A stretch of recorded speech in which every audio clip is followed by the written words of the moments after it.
हिंदी की क्लासिक कहानियों के चैनल में आपका स्वागत है। आज सुनिए सुप्रसिद्ध हिंदी लेखिका सुनीता जैन जी की लिखी हुई कहानी बिंदु। तो शुरू करते हैं कहानी बिंदु। सुबह की चाय पीते उसे लगा कि बाहर धूप खिल गई है। उठकर उसने सारे पर्दे सरका दिए। सच्ची धूप निकली थी और घास पर पड़ी बर्फ जगह जगह से पिघल रही थी। खिड़की से देखने से ही मालूम होने लगा कि सर्दी गई, बसंत आया। दरवाजे खोल वो बाहर आई। दूध के डिब्बे उठाकर अंदर रखे और अखबार उसने खोला ही था कि बुआ की लाल मस्टॉन्ग कार सर से आकर ड्राइववे में खड़ी हो गई। लंबा भूरा कोट और सिर पर मफलर लपेटे संभल कर पैर रखते हुए बुआ गाड़ी में से उतरी। अरे इतनी तो सर्दी नहीं है बुआ जितना लिपटी हुई हो, पास आकर बिंदु ने शरारत से कहा। तभी तो तू सिर्फ गाउन पहने टहल रही है ना। लगी आते ही डांटने। सच्ची बुढ़ापे में लोग सेनाइल हो जाते हैं। बिंदु का जी अकारण ही बुआ से लिपट जाने को हो रहा था। कितना प्यार करती हैं बुआ उसे। कमरे में बुआ ने अपने जूतों से बर्फ़ की हल्की परत पायदान पर झाड़ी, फिर स्वयं ही रसोई में चाय लेने चलीं। उन्हें पता था कि बिंदु कॉफ़ी परकोलेटर में सुबह ही ढेर सी चाय बनाकर रख लेती है और ऑफिस जाने तक उसी में से पीती रहती है। कितनी बार उसे समझाया भी है कि इतनी चाय ना पिया कर, नुकसान करती है, पर बिंदु तो है बस बिंदु ही। चेरीवुड की खूबसूरत गोल मेज के पास कुर्सी खींचकर बुआ बैठी तो बिंदु बोली, आज सुबह सुबह कैसे? लाइब्रेरी नहीं जाना क्या? बुआ 50 के पार हो गई हैं, पर अमेरिका में 50 का कोई बूढ़ा नहीं कहलाता। भारत से आकर बुआ ने लाइब्रेरी के काम की ट्रेनिंग ली और अब 2-3 घंटे लोकल लाइब्रेरी में काम करती हैं। काम से व्यक्ति स्वस्थ रहता है। बुआ हरदम हर व्यक्ति से यही कहा करती हैं। नहीं, आज छुट्टी ले ली है। तू ऑफिस जाएगी क्या? जाऊंगी, पर जल्दी तो है नहीं। क्लास 3 बजे है, तब तक बस ये टर्म पेपर देखने हैं। बुआ, ये पेपर आपको पढ़कर सुनाऊं तो आप हंसते हंसते लोटपोट हो जाएंगी। एक चीनी लड़का है मेरी क्लास में, नया आया है, उसी का पेपर है। एक दिन मैंने उससे कहा कि तुम्हारा वाक्य गलत है, तो अपनी छोटी छोटी आंखें मुझ पर गड़ा कर बोला, कैसे? देखिए, ये रहा छकड़ा, ये रहा आदमी, ये रहा बैल। उसकी समझ में नहीं आता कि अकेले शब्द ही तो वाक्य नहीं बनाते, शब्दों का क्रम। बुआ, क्या बात है? बुआ खिड़की से बाहर देख रही थी। बिंदु की बात पर हंसी नहीं। ये तो बुआ जैसी नहीं, वे तो जरा जरा बात पर हंसा करती हैं, हंसना सिखाती रही हैं। बुआ, घर पर सब ठीक है ना? शशि से उलझ पड़ी क्या? शशि बुआ की बहू का नाम है। अरे नहीं पगली, मेरी उम्र क्या बच्चों से उलझने की है। तो चुप क्यों हैं? तबीयत खराब है क्या? नहीं बिंदु। प्याला उन्होंने मेज पर रख दिया और चुप सी बैठी रहीं। पर्स खोलते हुए बोली, दिल्ली से राजरानी का खत आया है। माँ का? बिंदु पूछ नहीं पाई क्या लिखा है। बिंदु, बुआ उसे नाम लेकर तभी बुलाती हैं जब गंभीर होती हैं। कृष्णकांत को दिल का दौरा पड़ा है। बुआ उठी और 2 गरम प्याले चाय के बना लाई। तेरी माँ ने लिखा है अगले दौरे में वो शायद बचे नहीं, तुझे वापस आने को। उससे क्या लाभ होगा बुआ? कृष्णकांत ने तो आने को नहीं लिखा। नहीं बिंदु, पर उसने तुझे अमेरिका चले आने को भी तो नहीं कहा था। तू सब कुछ जानते हुए भी तुम ऐसी बात कह रही हो? सब कुछ जानते हुए ही कह रही हो बेटी, तुझे जाना चाहिए। तेरे सारे तर्क मेरे सामने बेकार हैं। मैं ही तुझे एक दिन नर्सिंग होम से उठाकर इस देश में लाई थी, तुझे बराबर अपने पैरों पर खड़ा होने को कहती रही। तू प्रोफेसर हो गई है, पर इन 9-10 बरस में क्या बदल पाई है? जिस पुरुष ने तेरी कदर नहीं जानी, उसको तू क्या पूरी तरह से भुला सकी है? भुला दिया है बुआ, आप क्यों मेरा दिल दुखा रही हैं? नहीं भुलाया है बिंदु, नहीं तो सबके कहने से भी तूने तलाक क्यों नहीं मांगा? अच्छे से अच्छे अमेरिकी आदमी के विवाह प्रस्ताव को ठुकराती आ रही है। वो मन की बात थी बुआ। मन की ही तो बात मैं भी कर रही हूँ। मन ही तो हमारी मजबूरी है। बिंदु, वो तेरा पति है, तुझे जाना ही चाहिए। उसने अजय को तुझसे छीन लिया, तुझे जाना ही होगा। मेरा वहाँ क्या रखा है बुआ? चीख कर उसने पूछना चाहा। अगर उन्होंने मेरा अपमान किया तो? पर नहीं पूछा। तेरा वहाँ क्या रखा है ये तो तू अपने से पूछ। और अगर तुझे भय है कि वो तेरा अपमान न कर बैठे तो अपना कर्तव्य याद रख। बेटी, फर्ज निभाने में व्यक्ति कभी नीचा नहीं होता और तू तो इन बातों से बहुत ऊपर है। इतनी जो गीता पढ़ती है उससे कुछ तो सीखा ही होगा। और अजय? उसने पूछना चाहा कि अजय कहाँ है, पर बुआ उसके मन को पढ़कर भी चुप रही। बहुत दुख रहा था बिंदु का अंतरतम। बुआ जानती हैं, बुआ क्या नहीं जानती। बरसात में निकलने वाली राम गुड़िया सी बुआ की लाल कार सड़क पार के पेड़ों में ओझल हो गई है। पिघलती हुई बर्फ में से घुलकर सड़क ब्लैक बोर्ड सी चमक रही है, जिस पर कहीं कहीं सफ़ेदी अक्षर सी प्रतीत होती है।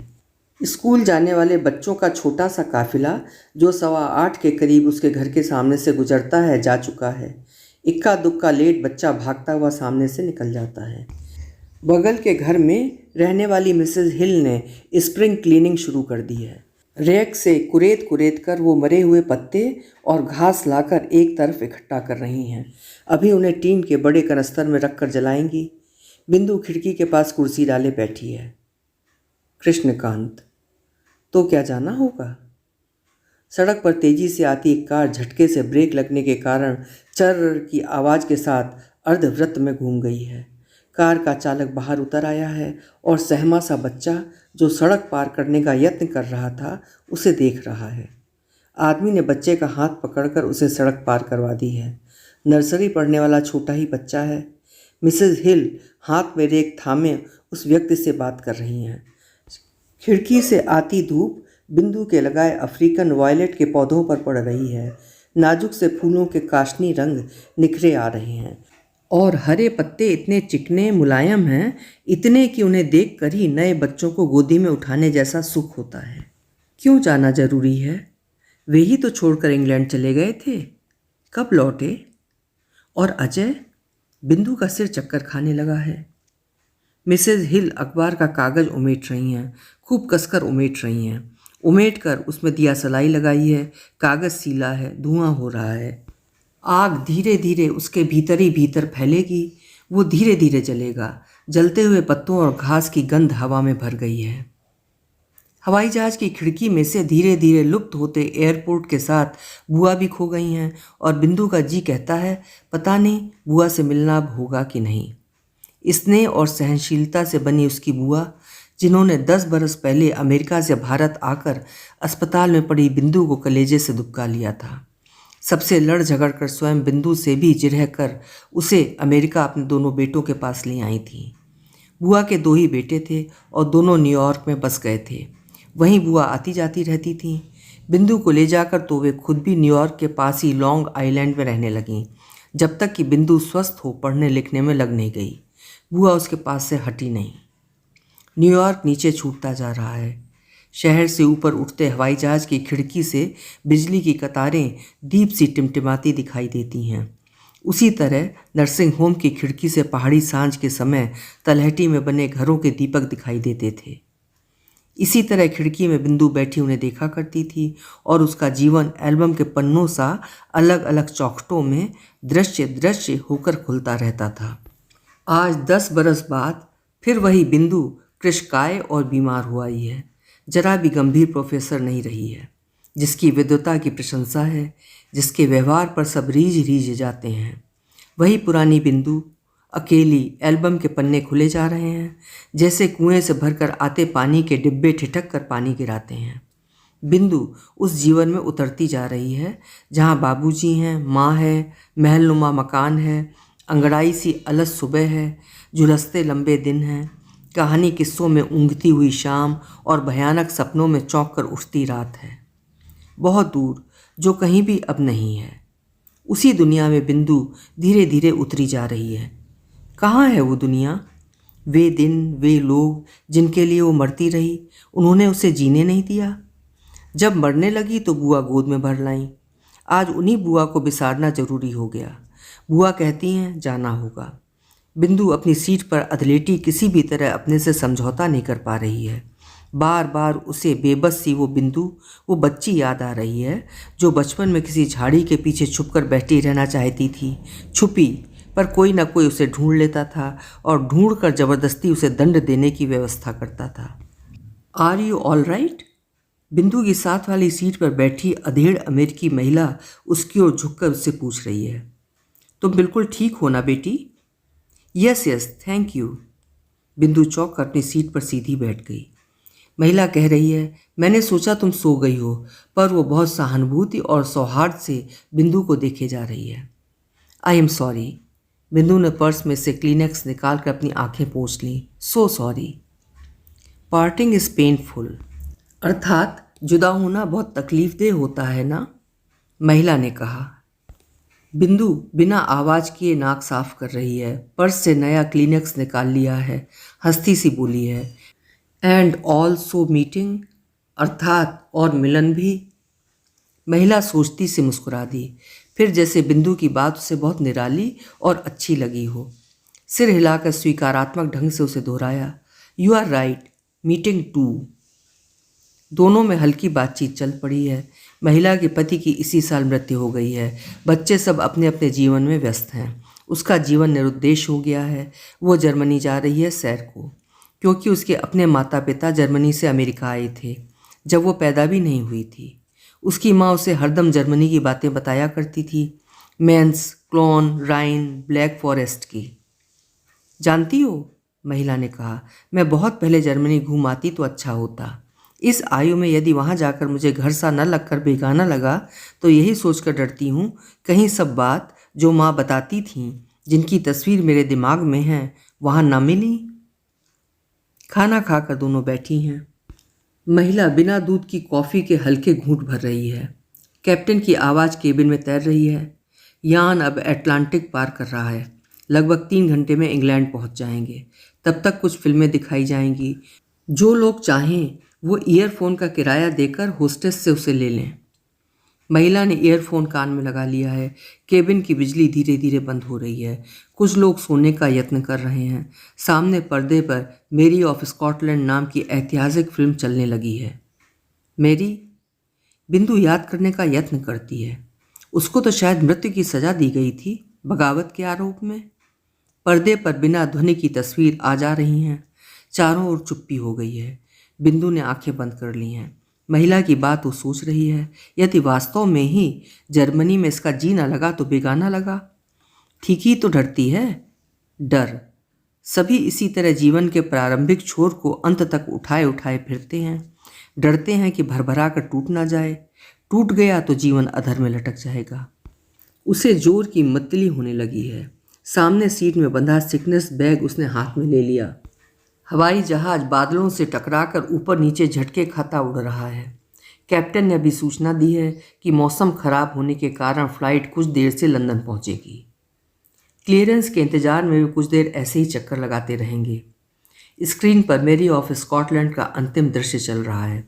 काले कपड़ों और काली पारदर्शी नकाब में रानी धीरे धीरे वधशाला की ओर जाने को तैयार हो रही है। हाथों में उसने लंबे काले रेशम के दस्ताने पहन लिए हैं। वधशाला पास आ रही है। मेरी का सिर काटने के लिए जल्लाद तैयार खड़ा है। बहुत धीरे, बहुत शान से चलकर मेरी ने वध खंड के दोनों ओर दोनों बाजू पसारे और गर्दन नीचे रख दी। खट की आवाज करता फलक गर्दन के पार हो गया। वायुयान तेजी से नीचे को गिरा सा। बिंदु का जी कच्चा हुआ चला जा रहा है। कह कर चुकने पर भी शांत नहीं हो रहा है। अमेरिकी महिला ने ईयरफोन निकाल कर रख दिए हैं। स्क्रीन पर लॉरेल हार्डी की उछल कूद शुरू हो गई है। बिंदु की दशा देखकर होस्टेस उसे मुंह में डालने की गोलियां दे गई है। धीरे धीरे बिंदु उसी को चूस रही है। हवाई जहाज लंदन के हीथ्रो एयरपोर्ट पर खड़ा हो गया है। साथ की सीट से अमेरिकी महिला जा चुकी है। बिंदु सीढ़ियों के पास आकर खड़ी हो गई है। तकरीबन सभी यात्री एयरपोर्ट के अंदर बने बाजार में खरीदारी को जा चुके हैं। कोई शराब की बोतल खरीदने गया है, कोई घड़ी या कैमरा। हवाई जहाज 1.5 घंटा रुकेगा। वो टहलती सी सीढ़ियों से जोड़े गए लोहे के पुल पर खुले में लंबी लंबी सांस ले रही है। नीचे तोतिया हरे रंग की साटन की सलवार कमीज पहने, नायलॉन का जारीदार गोटा किरण लगा दुपट्टा ओढ़े एक युवती झाड़ू लगा रही है। कूड़ेदान खाली करने को वो झुकती है तो चोटी में गूंथा लाल परंदा सरक सरक आता है। बिंदु फिर अपनी सीट पर आ बैठी है। सफाई करने वाली जल्दी जल्दी वैक्यूम क्लीनर चला रहे हैं। रसोई में खाने से भरी ट्रे, पीने के लिए पेय के डिब्बे लाए जा रहे हैं। थोड़ी देर में नए यात्री भी आएंगे। तब तक सब शांति है। कुछ छोटे बच्चे अपनी सीटों पर सोए हैं। उनकी माँ उनके पास बैठी हैं या सो गई हैं। भारत बहुत नज़दीक आता जा रहा है। बिंदु ने आंखें बंद कर ली हैं। कृष्णकांत क्या सचमुच नहीं रहेंगे? और जब रहना इतना ही भर होता है तो व्यक्ति क्यों अपने को तिल तिल मारता रहता है? क्यों कांत ने सब तहस नहस कर डाला? इसलिए कि कहीं उसके मन को ठेस लग गई थी। अजय तब 2.5 साल का ही तो था। दिल्ली में हल्की सर्दी शुरू हो गई थी। कृष्ण, माँ ने बुलाया है, धीरेन की सगाई है। तो जाओ, 2 दिन में आ जाऊंगी। कभी भी आओ, अजय नहीं जाएगा। कृष्ण, अजय नहीं जाएगा, तुम्हें जाना हो तो जाओ। देखो, मुझसे नाराज हो, इसका बदला बच्चे से क्यों लेते हो? वो बहुत रोएगा। सब वहाँ भी पूछेंगे मामा की सगाई में भांजा क्यों नहीं आया। हरदम बहस मत किया कर बिंदु, अजय नहीं जाएगा। बहुत समझाने पर भी गोल भरे गालों पर मोटे आंसू टपकता, सफ़ेद निकर, गुलाबी कमीज में चिकना गोरा अजय बार बार पूछे जा रहा था, मम्मी तुम कब आओगी? जल्दी आऊँगी मेरे बच्चे, बहुत जल्दी। मुझे ले चलो ना। तू पापा के पास रहना, बहुत सर्दी हो गई है, मैं जल्दी आऊँगी। माँ के घर से उसने टेलीफोन किया तो घंटी बजती रही, किसी ने फ़ोन नहीं उठाया। तीसरे दिन लौटी तो गेट पर मोटा सा ताला पड़ा था। नौकर सड़क पर नीम के नीचे खाट पर सोया था।